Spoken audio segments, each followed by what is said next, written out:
अब हमनी के बियाह हो जाई, फिर सुहाग रात मनी, करा बाद एगो मोटा सा लड़का। ना बाबा ना, 5 साल तक हमनी के बीच में के होना चाहिए, ना बाबा ना बेबी। पागल है हो का? बिहारी मर्द अगर साल भीतरे लड़का पैदा ना करे त गांव जवार के लोग जाना तारू का कही? का मऊगा। अच्छा ठीक बा, बाकी को शर्त बा, हम तो हमारे दो, छोटा परिवार सुखी परिवार। चला ही मंजूर बा। अब ये बतावा, शुरुआत तू करबो कि हम करी? रउए करी।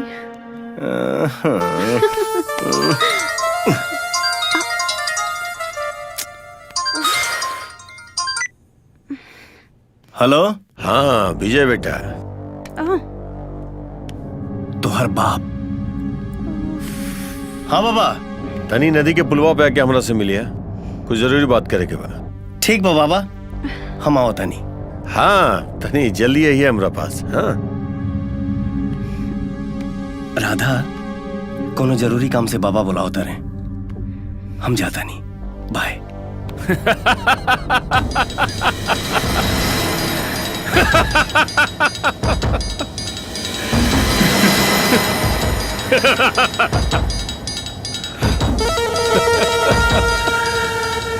नूरा, तोहर शिकार तोहरा हवाले, अब तू जान और तोहर काम जाने।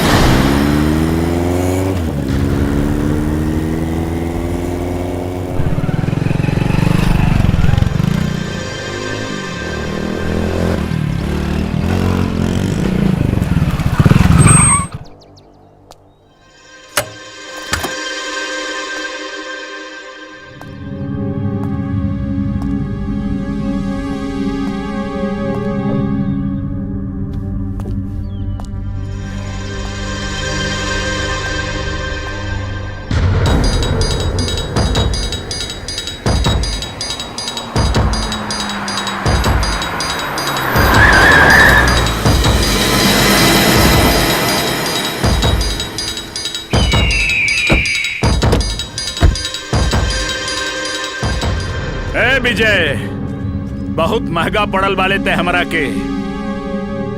का सोचता रे? अरे तोर बाबा तोरा के हमनी के बेच देले।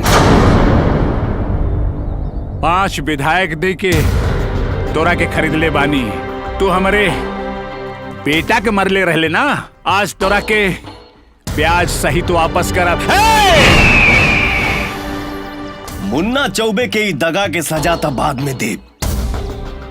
तोहके तो ऐसा भयानक मौत मार के फेंकब कि तोहरे लाश के पास डर के मारे कुकुर सियार भी ना जाए। भाईजान तू रुका।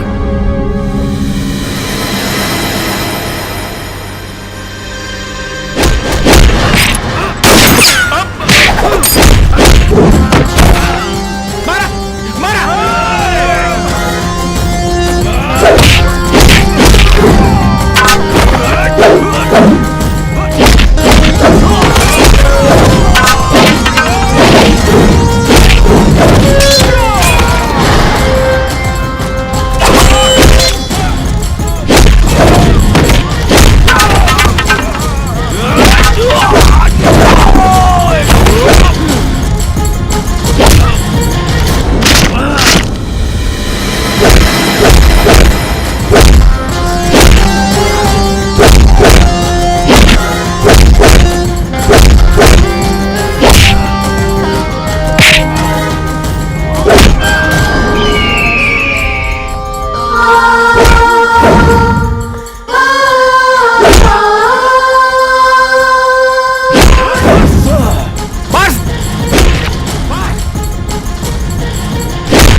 से हमार कोनो दुश्मनी नहीं खे।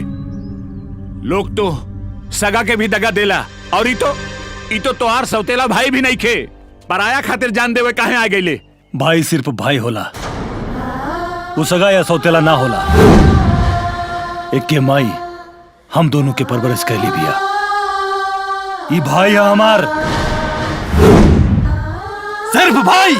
और तू हमरा भाई के जान से मारे के कोशिश कैले।